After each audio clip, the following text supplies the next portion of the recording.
Hey guys, this is Mrs. Serrano, and we're going to be talking about multiplying and dividing with integers. So we've been spending quite a bit of time talking about adding and subtracting with integers using our number line strategies, our visual method, and then also talking about the algorithm method.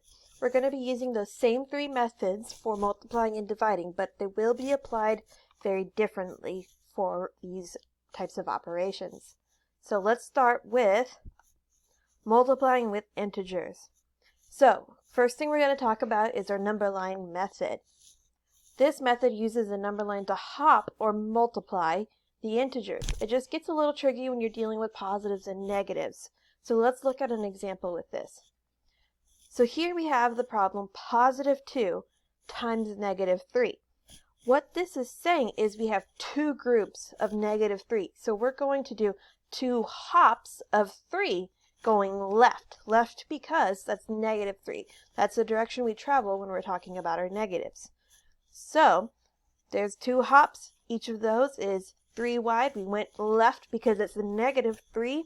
We landed on the number negative 6. So 2 times negative 3 is negative 6.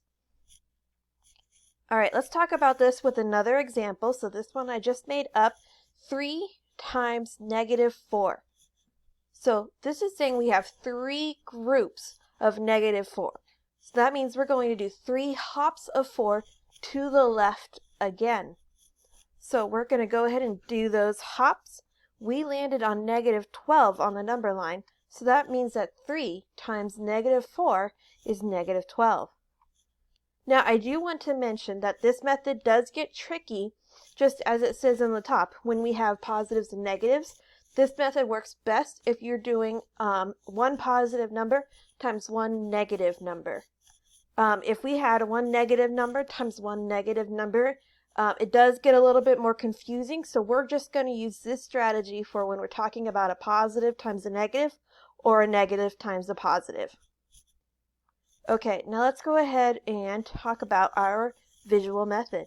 So, the visual method, we're going to draw circles just like we did with addition and subtraction to model the equation. And then we're going to redraw that problem. So this is as two groups of negative 3. That's just pertinent to this example. Let's take a look at this. So we have positive 2 times negative 3. So first step, draw the equation. This is saying we have two groups of negative 3. So first I have two circles with the positive sign, saying that's positive 2 times, and then 3 circles with a negative sign. That's two groups of negative 3. Now we're going to redraw as two groups of negative 3. Now notice that these groups are encased in a sort of square. That's to show that these are grouped together. So we have two groups, and each group has 3 negative circles drawn inside that little barrier there. Now, our last step is to just draw them all together.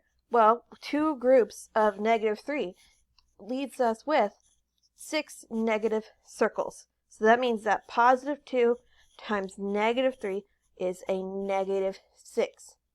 Now, just like with the number line method, this method does work best when we're talking about either a positive times a negative or a negative times a positive. So, if we do have something where it's a negative times a negative, I recommend that we use the algorithm method for that. Now, let's talk about the algorithm method. So, the algorithm method is actually a lot simpler for multiplication and division than it is for addition and subtraction. So, here you just multiply. You multiply the numbers, and then we just change the signs based on the signs of the two numbers we're multiplying. So if the signs are negative and positive, meaning that one's positive, one's negative, or vice versa, then the answer will always be negative.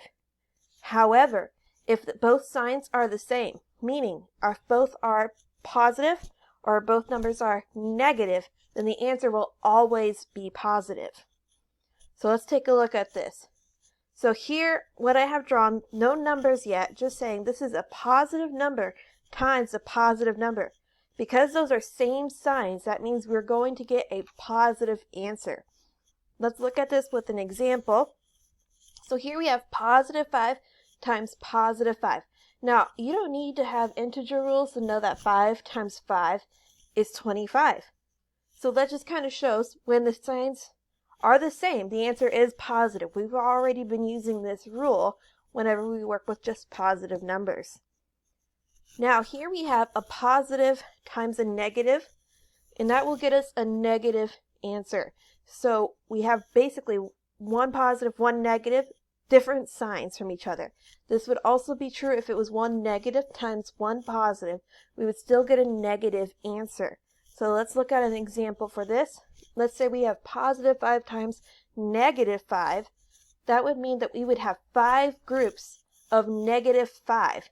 And 5 groups of negative 5 would get us negative 25. So here we have one positive, one negative. That always gets us a negative answer. Now let's talk about negative times negative. Now, a negative times a negative, those both would have the same sign. So just like when it was positive and positive, that's going to get us a positive answer. So a negative times a negative will always get us a positive answer. So if we have negative 5 times negative 5, then that means we're going to have positive 25 as our answer. So a negative times a negative, those cancel each other out and we get a positive answer.